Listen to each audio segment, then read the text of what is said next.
Equiduct est un marché boursier réglementé européen destiné aux investisseurs privés. Equiduct permet de tirer parti de la nouvelle concurrence entre les bourses en garantissant aux investisseurs l'exécution de leurs ordres au meilleur prix, toutes plateformes confondues. Vendredi 5 avril, bienvenue dans le Duplex Bourse. Nous filons tout droit dans la salle des marchés de Bourse Direct et nous sommes aujourd'hui avec Guillaume Rozan. Guillaume, bonjour. Bonjour Pierre.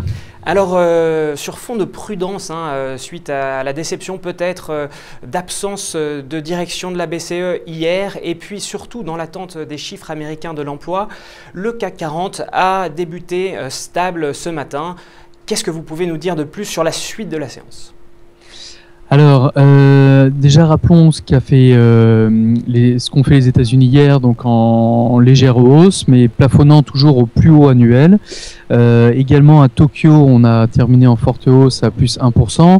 Rappelons qu'avant-hier, Tokyo avait clôturé en hausse de 2,2%. Oui. Et ça fait suite essentiellement à la décision de la Banque du Japon d'assouplir très nettement ses décisions monétaires en rachetant pour 58 milliards d'euros d'actifs par mois, ce qui crée de l'inflation et c'est le but recherché. Maintenant, la BCE hier n'a pas bougé, a plutôt donné un climat incertain, ce que le marché n'aime pas.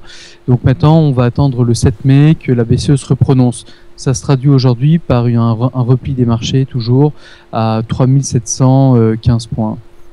Très bien. Alors du côté des valeurs, le groupe d'énergie et de transport français Alstom a annoncé hier avoir remporté un gros contrat en Arabie Saoudite. Et bien aujourd'hui, le titre en bénéficie largement. Oui, alors c'est pas uniquement dû à l'annonce d'aujourd'hui, c'est suite aux diverses annonces réalisées dans le courant de la semaine, puisque donc là aujourd'hui on parle de ce contrat signé pour 750 millions d'euros dans la centrale vapeur de dessalement en Arabie Saoudite, mais également on peut parler du contrat signé pour le métro à Londres pour un montant de 350 millions d'euros. Aux États-Unis, un autre contrat de 125 millions d'euros. Donc là, c'est sur le service des centrales, d'autres centrales à vapeur. Et puis pareil au Brésil, sur leurs centrales à vapeur et gaz, là, ça totalise 1,5 milliard d'euros de contrats en une semaine, ce qui garnit largement le carnet de commandes d'Alstom.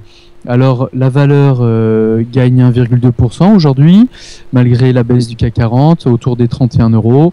Et le PER reste malgré tout assez bas. On est à 10,8 sur cette année et on l'estime à 8,9 sur 2014. En revanche, les valeurs de luxe sont à la traîne. PPR, LVMH sont en train effectivement de voir leurs titres baisser. Est-ce que la politique finalement accommodante de la Banque du Japon n'y serait pas pour quelque chose, Guillaume ? Bah si, c'est le premier point avancé sur ces reculs concernant ces valeurs du luxe, puisque le pouvoir d'achat là-bas baisse. Et donc, on estime que théoriquement, les valeurs du luxe au Japon, le luxe au Japon va forcément reculer concernant les valeurs françaises. Alors, qu'est-ce qui se passe actuellement sur LVMH ? On est en repli de 1,3%. Les PER restent élevés à 17,8 sur cette année et à 16 sur 2014.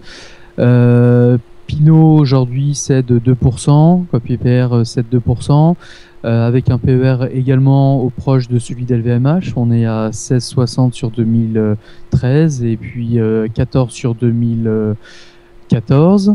Voilà, donc Pinot a fait vraiment une très très belle prouesse sur les 12 derniers mois, qui gagne malgré tout 32%. Donc ça c'est surtout dû au souffle que donne le groupe de vouloir se recentrer exclusivement sur le domaine du luxe et voilà. Donc on pourrait également parler d'Hermès, mais là c'est vraiment un cas à part. Oui. Avec Hermès, ça reste vraiment la niche du luxe et Hermès n'est pas concerné par les annonces du Japon. Voilà. Très bien. Wall Street, vous le disiez en début de notre duplex, a terminé en très légère hausse hier, surtout soutenue par, encore une fois, les annonces de la Banque du Japon. En revanche, on attend des chiffres de l'emploi cet après-midi pour le mois de mars. Et là, c'est plutôt le pessimisme qui est de rigueur. Du coup, comment sentez-vous un peu cette ouverture à Wall Street cet après-midi ?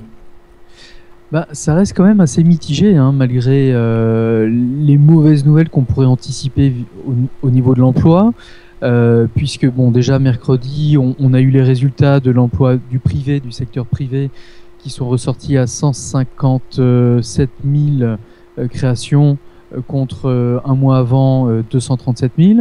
Donc là, on voit un ralentissement. Là, on s'attend à une création de 200 000 emplois là cet après-midi qui devrait tomber. Donc là, c'est à la fois le secteur privé et le secteur public. On va quand même attendre maintenant les résultats du deuxième trimestre où là, on devrait ressentir ou pas les réductions budgétaires qui ont été enclenchées en début d'année. Oui. Donc ça risquerait effectivement de donner un coup de sabre. Mais rappelons que le taux de chômage est de 7,5% aux États-Unis, donc il est quand même largement plus faible qu'en Europe, et que la Fed s'était engagée à soutenir massivement la création monétaire tant que le seuil ne descendait pas en deçà de 6,5%. Donc pour le moment, l'économie reste soutenue par la Fed, donc on reste malgré tout positif sur les indices. Eh bien écoutez Guillaume, merci beaucoup de cette analyse. Il ne me reste plus qu'à vous dire au revoir et bon week-end et on se retrouve la semaine prochaine. Merci Pierre, au revoir.